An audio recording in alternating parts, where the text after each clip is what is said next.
Hello friends, welcome to my YouTube channel DT Parmar Gujarat. તો વિદ્યાર્થી મિત્રો, ગુજરાત માધ્યમિક અને ઉચ્ચતર માધ્યમિક શિક્ષણ બોર્ડ દ્વારા ઓગસ્ટ એકમ કસોટીના પ્રશ્નપત્રો વેબસાઇટ પર જાહેર કરી દેવામાં આવેલ છે. વિદ્યાર્થી મિત્રોએ આ પ્રશ્નપત્રો જે કંઈ પણ છે તેના જવાબો લખી અને શાળા કક્ષાએ રજૂ કરવાના હોય છે. તો વિદ્યાર્થી મિત્રો, આ પ્રશ્નપત્રોના જવાબો યોગ્ય અને સારી રીતે લખી શકે એટલા માટે આજે અહીં આપણે ધોરણ 12 વિષય અંગ્રેજી પેપરનું સોલ્યુશન કરવાના છીએ. So let's start. તો વિદ્યાર્થી મિત્રો, સૌપ્રથમ જોઈએ સેક્શન એ. તો સેક્શન એ જે આપવામાં આવેલ છે તેની અંદર ટ્રુ ઓર ફોલ્સ છે. વાક્ય સાચું હોય તો ટ્રુ લખવાનું છે અને જો વાક્ય ખોટું હોય તો ફોલ્સ લખવાનું છે. જોઈએ number 1, Walt studied cartooning in New York. તો આપેલ વાક્ય જે છે તે ફોલ્સ છે, ખોટું છે. ત્યારબાદ જોઈએ number 2, your emotions have barred the way to your inner information store. તો આ નંબર 2 જે વાક્ય આપેલું છે તે ટ્રુ છે, સાચું વાક્ય છે. ત્યારબાદ જોઈએ number 3, get out in nature and walk. તો આપેલ જે વાક્ય છે ત્રીજા નંબરનું એ પણ સાચું વાક્ય છે, માટે ટ્રુ. ત્યારબાદ એના પછીનો જે પ્રશ્ન છે તે જોઈએ તો કે નિયરેસ્ટ મિનિંગનો પ્રશ્ન છે, જેમાં નજીકનો અર્થ ધરાવતો શબ્દ આપણે આપેલ 4 વિકલ્પોમાંથી શોધીને લખવાનો હોય છે. તો જે પ્રશ્ન નંબર 4ની અંદર જે વર્ચ્યુસો શબ્દ જે આપવામાં આવેલ છે તેનો સમાન અર્થ ધરાવતો શબ્દ એક્સેપ્શનલ થશે. ત્યારબાદ ક્વેશ્ચન નંબર 5 આપવામાં આવશે શિસ્ત, તેનો નિયરેસ્ટ મિનિંગ થશે ફિનિશ્ડ. ત્યારબાદ નંબર 6માં આપવામાં આવેલું છે રેશનલ, તેનો નિયરેસ્ટ મિનિંગ થશે લોજિકલ.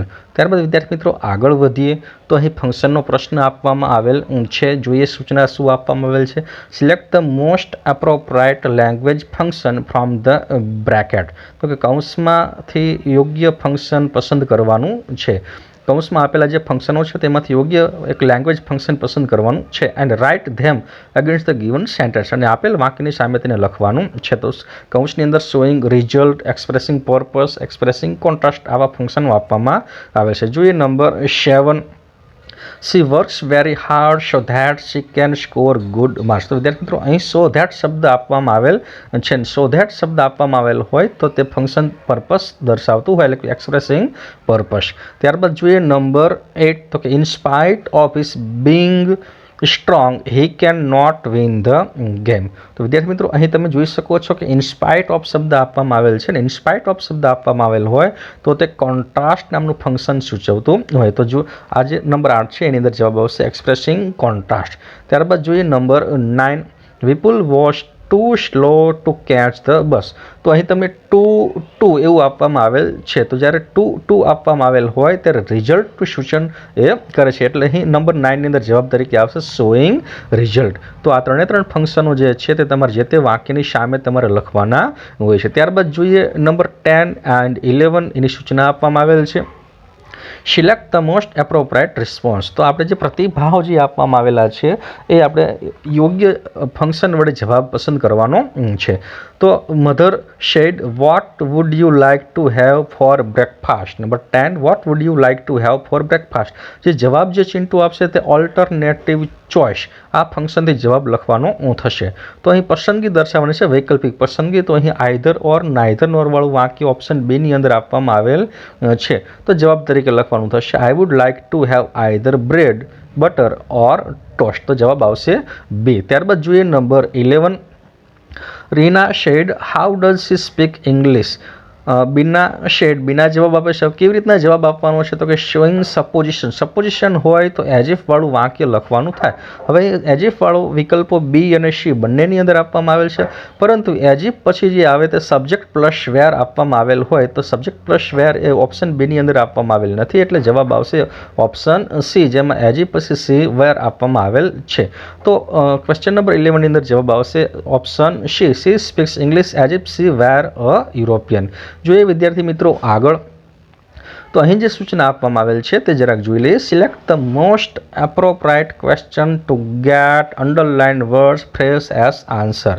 તો અહીં અંડરલાઇન કરેલો જે ભાગ જે છે એ જવાબ તરીકે મળે એવો આપેલ 4 વિકલ્પોમાંથી આપણે પ્રશ્ન શોધી કાઢવાનો છે. તો જોઈએ question number 12, volt never lost his લવ ફોર ટ્રેન્સ. તો કે વોલ્ટે ક્યારેય પણ ટ્રેન માટેનો તેનો પ્રેમ ગુમાવ્યો નહીં. શું ન ગુમાવ્યું? તો કે હિઝ લવ ફોર ટ્રેન્ડ્સ. શું ન ગુમાવ્યું? તો ઓપ્શન બી આપેલું છે. What did Walt never lose? તો ક્વેશ્ચન નંબર 12ની અંદર જવાબ આવશે ઓપ્શન બી. ત્યારબાદ જોઈએ number 13. Error is common problem. તો કે એરર એક સામાન્ય ભૂલ છે. તો અહીં ઓપ્શન એ, બી, સી અને ડી આપેલા છે. એમાં ઓપ્શન સી તમે જોઈ શકો છો. What is a common problem? શું એક કોમન સમસ્યા છે? તો error is a common problem. તો આ જવાબ ઓપ્શન સી એમાં આવશે. ત્યારબાદ જોઈએ વિદ્યાર્થી મિત્રો આગળ. તો અહીં સૂચના આપવામાં આવી છે. Read the extracts and answer the questions. તો અહીં જે પરિચ્છેદ આપવામાં આવ્યો છે, પરિચ્છેદને વાંચવાનો, નીચે આપેલા પ્રશ્નોના જવાબ તમારે જાતે લખવાના હશે, જે પરિચ્છેદનો સહારો લઈને. તો વિદ્યાર્થી મિત્રો તમે પરિચ્છેદ તમારી જાતે તમે વાંચી શકો છો. જોઈએ ક્વેશ્ચન નંબર 14.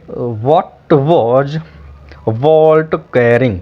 એનો જવાબ છે Walt was carrying a cheap suitcase that contained all of his belongings. એનો જવાબ તમે પહેલી જ લીટીની અંદર અહીં જોઈ શકો છો. હી વોઝ કેરિંગ, એમાં હીની જગ્યાએ તમારે વોલ્ટ લખવાનું આવશે. આ પ્રમાણે ફેરફાર કરવાના થશે. તમે બેઠે બેઠો જવાબ લખી શકો ને, હીની જગ્યાએ તમારે વોલ્ટનો ઉપયોગ કરવો પડશે. ત્યારબાદ જોઈએ number 15. How did volt start his business? તો એનો જવાબ પણ તમને બીજી જ લીટીની અંદર આપવામાં આવશે. વી બોરોડ $500 ફ્રોમ માય અંકલ. પણ તમે આવી રીતના બેઠે બેઠો જવાબ લખી શકતા નથી. તમારે જેવી રીતના પ્રશ્ન પૂછ્યો એ પ્રમાણે તમારે વાક્યની ગોઠવણી કરવી પડે છે. અહીં ડીડ આપેલું છે, સ્ટાર્ટ આપેલું છે, તો ડીડ નીકળી જશે, સ્ટાર્ટનું થઈ જશે સ્ટાર્ટેડ. સબ્જેક્ટ આવશે સૌપ્રથમ તો કે Walt started his business by borrowing $500 from his uncle. અહીં માયનું થઈ જશે હિઝ. બરાબર. તો આ પ્રમાણે જવાબ લખવાનો થશે. જોઈએ ત્યારબાદ આગળ ક્વેશ્ચન નંબર 16. તો કે write similar meaning of the word stomach from the paragraph. તો પેરેગ્રાફ જે આપેલો છે તેમાંથી સ્ટમક જેવો અર્થ ધરાવતો શબ્દ આપણે શોધી કાઢવાનો છે, લખવાનો છે. સમાન અર્થ ધરાવતો શબ્દ લખવાનો થશે. તો જવાબ આવશે બેલી. જે તમને ત્રીજી લીટીની અંદર તમને પહેલો શબ્દ આપવામાં આવેલ છે, જે બેલીનો અર્થ પણ સ્ટમક જ થાય છે. ત્યારબાદ જોઈએ નંબર 17.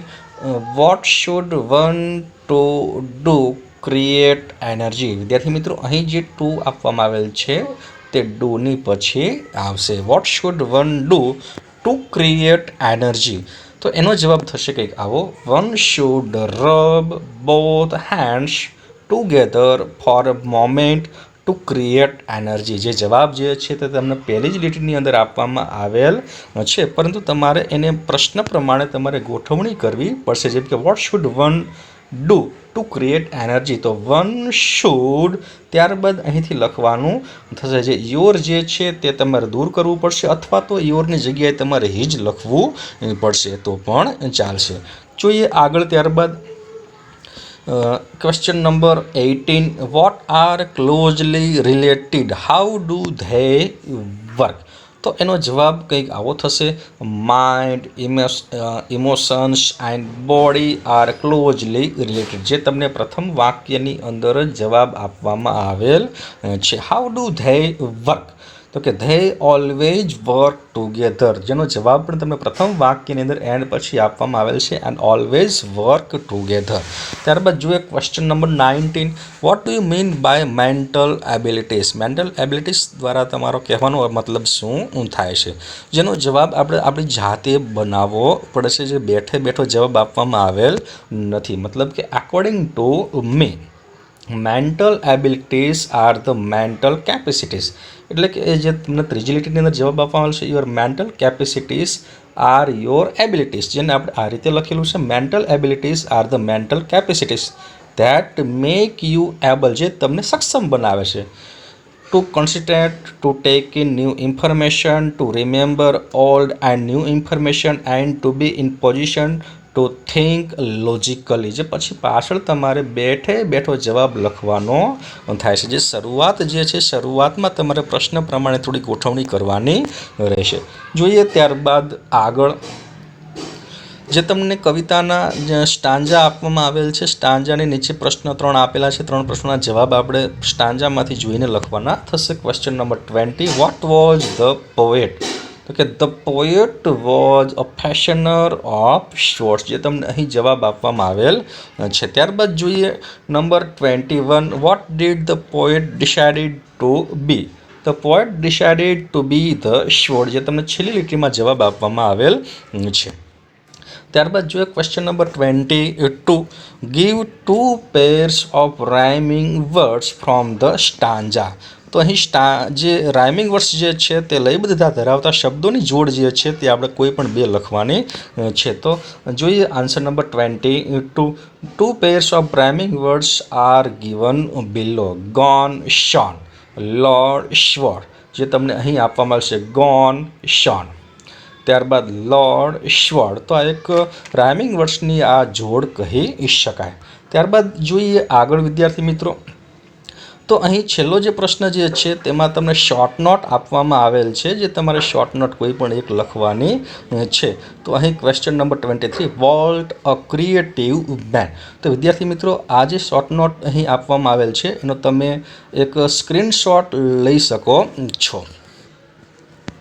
ત્યારબાદ વિદ્યાર્થી મિત્રો આપણે આગળ વધીએ તો બીજી શોર્ટ નોટ આપવામાં આવેલ છે, તેના બદલામાં સ્ટ્રેસ કંટ્રોલ એક્સરસાઇઝ. તો વિદ્યાર્થી મિત્રો, આનો પણ તમે સ્ક્રીનશોટ તમે લઈ શકો છો અને તમારી નોટબુકમાં તમે લખી શકો છો. તો વિદ્યાર્થી મિત્રો, આજનો આ વિડીયો લેક્ચર જે છે એ અહીં આપણે પૂરો કરીએ છીએ. જો વિદ્યાર્થી મિત્રો તમને મારો આ વિડીયો પસંદ આવ્યો હોય તો લાઈક કરજો અને વધુમાં વધુ વિદ્યાર્થીઓ સુધી તેને શેર કરજો.